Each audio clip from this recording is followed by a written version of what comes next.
फक्त 15 मिनिटात मित्रांनो आपण ताडपत्री बांधली। हे बघा, टॉप टाकला, रश्या मारून घेतला दोन्ही साईडने। हाईट बघा किती आहे, अँगल पासून 3 फूट आणि डायरेक्ट वरतूनच बांधली। कसं वाटतंय कलर चेंज? खरंच एकदा ट्राय करा केरळचा रोड, म्हणजे मँगलोर थ्रू कोस्टल हायवे जो आहे त्या रोडने प्रवास करा कोचीन पर्यंतचा। खूप वेगळा अनुभव येतो आणि खूप मजा पण येते। तर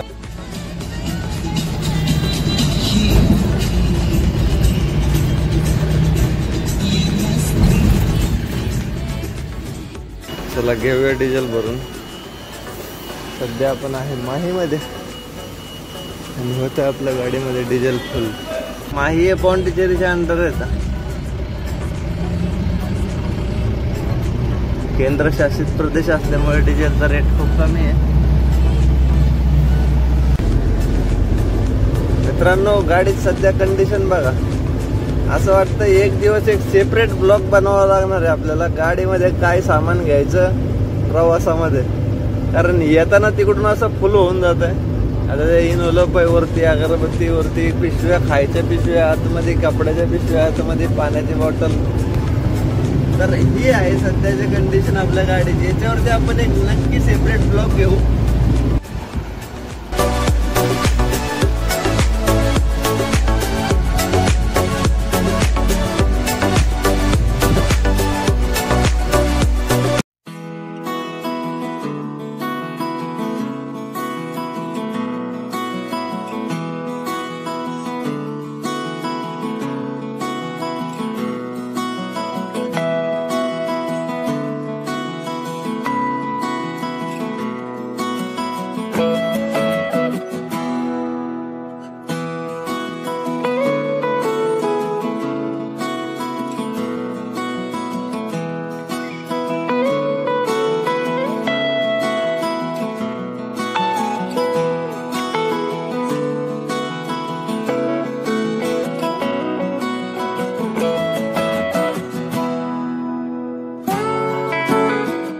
नमस्कार मित्रांनो, जय शिवराय आणि पिकअप 1934च्या कोचीन टू गडहिंग्लजच्या नवीन ब्लॉग मध्ये सगळ्यांचं मनापासून स्वागत। तर गेले 3 ब्लॉग तुम्ही पाहिला असेल, आपली पुणे टू कोचीनची सिरीज झाली आणि कोचीन मध्ये मस्त एन्जॉय केलं। आणि महेश दादा ऍक्च्युली त्यांना इमर्जन्सी काम असल्यामुळे लगेच निघून गेलेत। गाडी आपल्या इथून एक आमेरची गाडी जाणार होती म्हणून त्यांना ते रिटर्न जायचं होतं, तर मग गाडीचा ऑप्शन होता तर ते पोहोचलेत। आपण आता निघालोय मित्रांनो लोडिंगला। आपलं बुकिंग कन्फर्म झालंय गडहिंग्लजचं, कोल्हापूर गडहिंग्लज म्हणजे महाराष्ट्रातलं बुकिंग। तर 900-950 किलोमीटरचा प्रवास आहे, खूप मस्त अशी ट्रिप होणार आहे। तर चला मित्रांनो डायरेक्टली निघालोय लोडिंगला। तुम्ही आतापर्यंत ट्रान्सपोर्टचं ऑफिस वगैरे पाहिलं असेल, खूप छान अशी पार्किंग वगैरे फॅसिलिटीज आहेत, ट्रान्सपोर्टरकडून बुकिंग पण भेटतात। तर चला मित्रांनो, आपलं एक 25 किलोमीटर आपल्याला पिकअप पॉइंट लोकेशन भेटलं होतं। तर निघालोय आता, डायरेक्टली पोहोचूया लोकेशन वरती। बघूया किती मटेरियल आहे, काय मटेरियल आहे।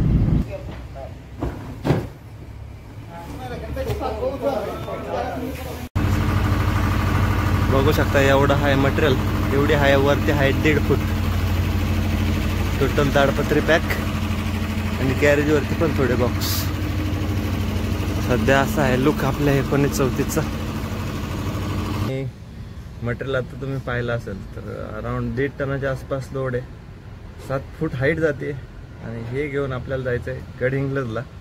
गडहिंग्लज इथून मॅपवरती दाखवते आता 1000 किलोमीटर। तर खूप मस्त अशी जर्नी होणार आहे। तर आता इथून पहिलं बाहेर पडूया, 4:30 वाजलेले आहेत आपल्याला निघायला। तर चला मित्रांनो, खूप मोठी जर्नी आणि खूप मजा येणार, त्यामुळे तुम्हाला ब्लॉग बघायला नक्कीच आवडेल। तर ब्लॉग शेवटपर्यंत नक्की बघा आणि चॅनलवरती नवीन असाल तर सबस्क्राईब करा।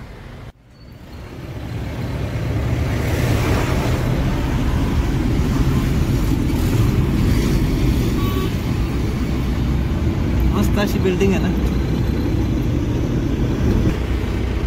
तर या चौकातून आपल्याला घ्यायचं आहे राईट। इकडे गेलो तर कन्याकुमारी, कोचीन, इकडे गेलं तर कोयंबतूर, मँगलोर, ऑल इंडिया, कुठे पण। तर थांबलोय मित्रांनो आपण इथं तर एकदा हे ताडपत्रीची वरची काळी आहे ना ती खराब झालेली आहे, थोडी फाटलेली आहे, त्यामुळं मटेरियल काय भिजायला नको. आणि कॅरेजवरती पण आपण थोडे बॉक्स ठेवले आहेत बघा.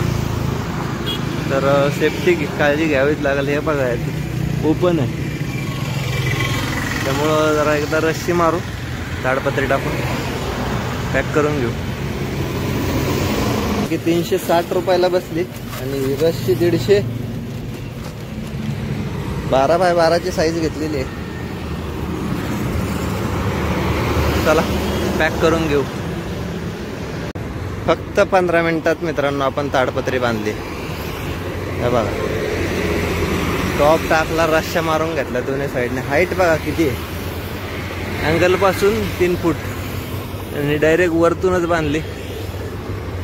शेजारी लोकल चालू आहे, तर ब्लू शेड आला असेल पूर्ण, कारण याचा ब्लू कलर रिफ्लेक्ट होतो.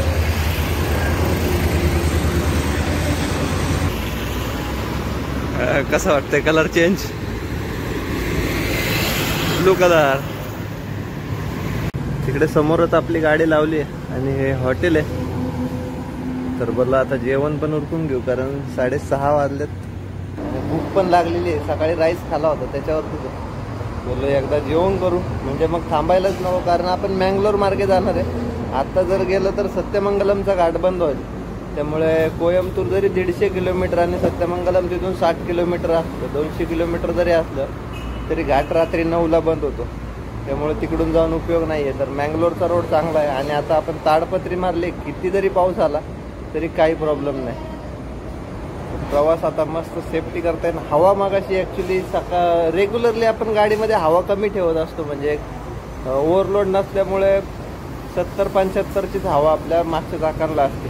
तर वाटत होतं थोडं हवा कमी आहे, म्हणून हवा पण गाडीमध्ये चढून घेतली. 85 ची लेवल करून ठेवलेली आहे मागच्या चाकांना, जेणेकरून जम्पिंग चालत राहील. आणि हाईट लोड असल्यामुळे, म्हणजे 7-7.5 फुटाची हाईट आहे, त्यामुळं गाडी असं थोडा हलकावा मारते. मग त्यासाठी ती हवा गरजेची होती, कारण टायर थोडा दबलेला वाटत होता मागचा किन्नर साईडचा. तर ते पण झालं. तर आता अंडा भुर्जी आणि पराठाची ऑर्डर केली आहे, ती खाऊया आणि मग आपला पुढचा प्रवास करूया.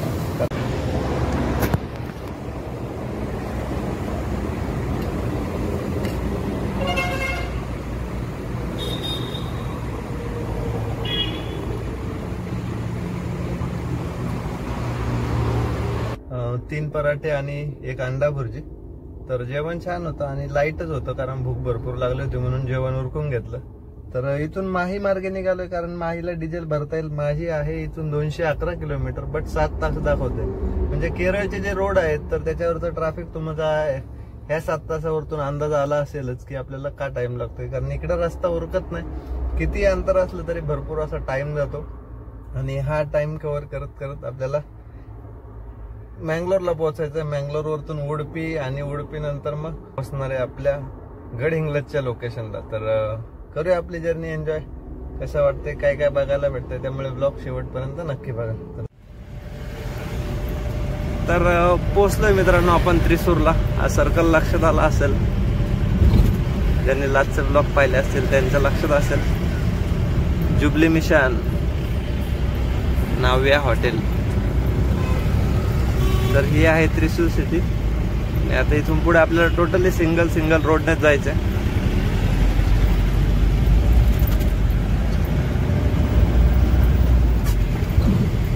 असे छोटे छोटे रोड आहेत, छोटे छोटे सिटीज आहेत.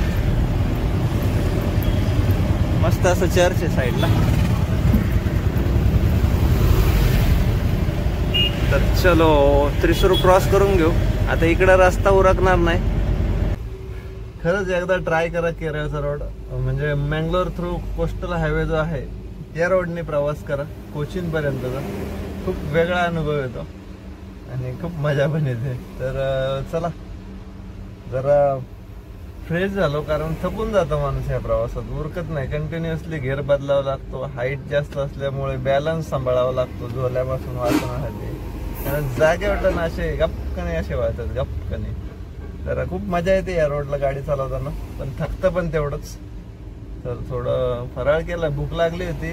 म्हणजे जेवलो मगाशी आपण 7 वाजता, पण आता 11:30 वाजेपर्यंत परत जिरलो होतं म्हणून थोडाफार नाश्ता केला, तोंड वगैरे धुतलं आणि आता इथून पुढचा प्रवास करायचा आहे. तर नक्कीच आवडेल तुम्हालाही माझ्या बरोबर एन्जॉय करायला. कारण हे बघा, आपण घेतलेला मगाशी जो डिसिजन तो फायद्याचा ठरलाय मित्रांनो. आपण ताडपत्री मारली, नवीन ताडपत्री घेऊन, आणि इकडे पडतोय पाऊस. थांबलाय, जस्ट थोडा उघडलाय पाऊस, बट इकडे जो पाऊस पडतो तो असा मुसळधार पडतो.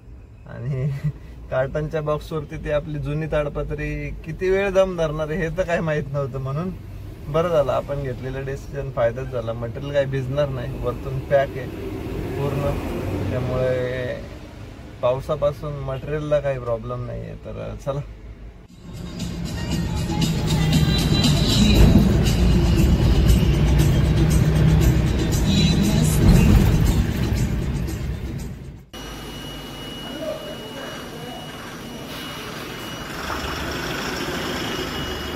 चला घेऊया डिझेल भरून. सध्या आपण आहे माहीमध्ये आणि होतं आपल्या गाडीमध्ये डिझेल फुल. 2800 रुपयाचं डिझेल बसलं मित्रांनो आपल्या गाडीमध्ये. टँक केलाय फुल.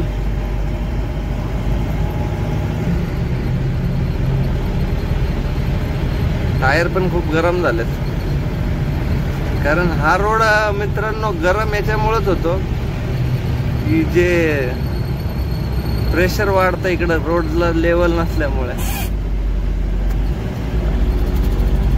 चढ आहेत, त्यानंतर डायव्हर्जन आहेत, मध्येच खड्डे आहेत. चला हळूहळू जाऊया. आता टायर पण गार करावे लागतील आपल्याला.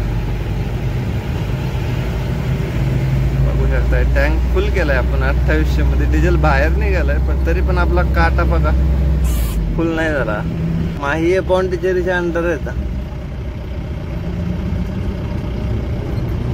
केंद्रशासित प्रदेश असल्यामुळे डिझेलचा रेट खूप कमी आहे. पुढे साहेब पण आहेत, दिसली का साहेबाची गाडी? MH11 7833. काही थांबत नाहीत, वाढतायत नुसते. चला बघूया कुठं सापडतायत. अख्खी रात्र गेली आहे. दिवसा असतं तर अजून टाइम गेला असता.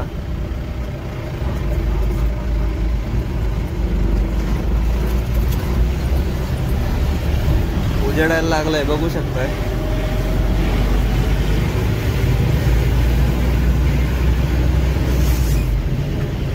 कारण या रोडला ट्रॅफिक उरकत नाही म्हणून हा रोड रात्रीत कव्हर करावा लागतो. आणि शक्यतो तुम्ही कधी याल तर नक्कीच रात्रीतच कोचीन टू मँगलोर क्रॉस करून जावा आणि त्यानंतर आराम करायला थांबा.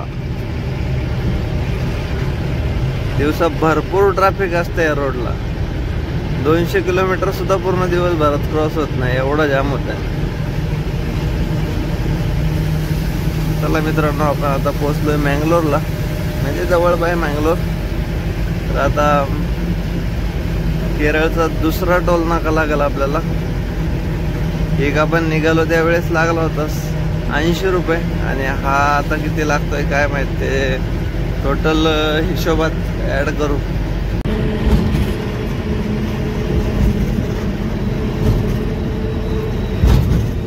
वेलकम टू मँगलोर आणि बाय बाय केरळा. पोहोचलोय मित्रांनो सकाळ सकाळी 6:30 वाजता आपण मँगलोर मध्ये. मित्रांनो गाडीत सध्या कंडिशन बघा, असं वाटतं एक दिवस एक सेपरेट ब्लॉग बनवावा लागणार आहे आपल्याला. गाडीमध्ये काय सामान घ्यायचं प्रवासामध्ये, कारण येताना तिकडून असं फुल होऊन जात आहे. आता इनोलपाई वरती, अगरबत्ती वरती, पिशव्या, खायच्या पिशव्या आतमध्ये, कपड्याच्या पिशव्या आतमध्ये, पाण्याची बॉटल.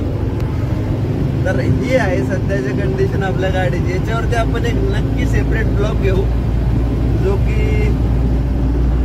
लॉंग रूट वरती जाताना किती सामान गरजेचं आहे आणि आपल्या गाडीमध्ये काय काय महत्वाचं आहे ते सामान, असे सगळे मस्त एक दिवशी असं एक सेपरेट ब्लॉग बनवू देतात. तर आता आपण मित्रांनो उडपी सोडून पुढे आलोय. नाश्ता करायला थांबलो होतो. MH11 तुम्ही रात्री साताराची गाडी पाहिली असेल त्या दादाला अजून नावच विचारलं नाही. सीन बघा आता यार, खरंच भारी भारी सीन आहेत. कसलं क्लासिक तिथे एक नंबर आहे. बोटिंग हा समोर आता ब्रिज आहे, इथून दिसल. एकच नंबर आहे यार. कर्नाटकला खरंच एक सौंदर्य लागलंय किनाऱ्याचं. बघा ना राव, प्रेमात पडावा असं किनारा आहे.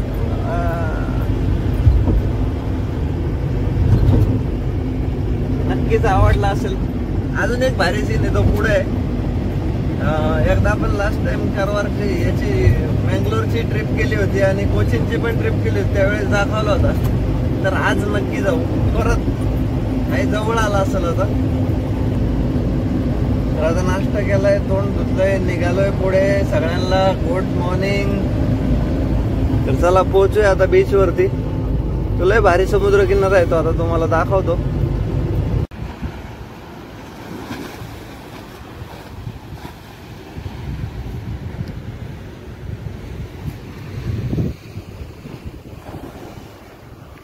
कसली सूप कोणी वरती चढली.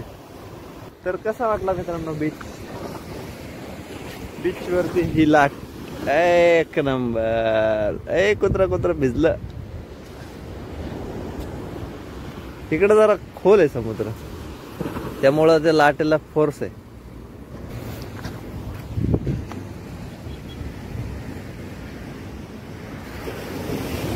आंघोळ नाही केली हो म्हणून, बाकी काय नाही. अवतार बघा आपला, ड्रायव्हरचा पोशाख.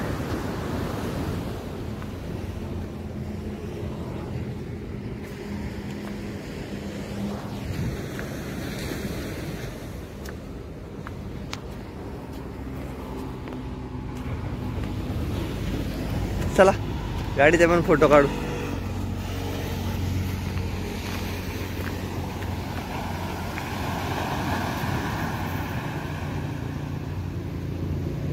ही लाट बघा आता.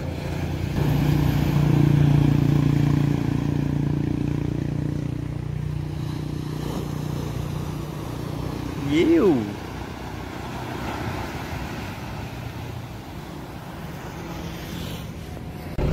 तर निघूया मित्रांनो आता इथून. परत एकदा बीचची धावती झलक.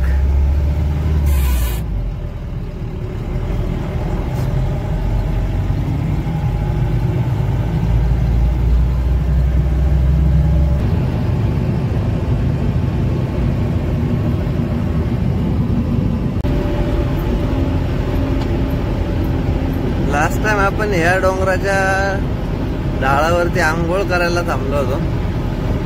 तर बघूया यावेळेस पाणी आहे का तिथं. वरती गेल्यानंतर लक्षात येईल. जर असेल पाणी तर आंघोळ करून घेऊ. तर मित्रांनो आपण आता थांबणार आहे आंघोळीला, कारण इथे आहे पाणी. उरकूया आपली आंघोळ.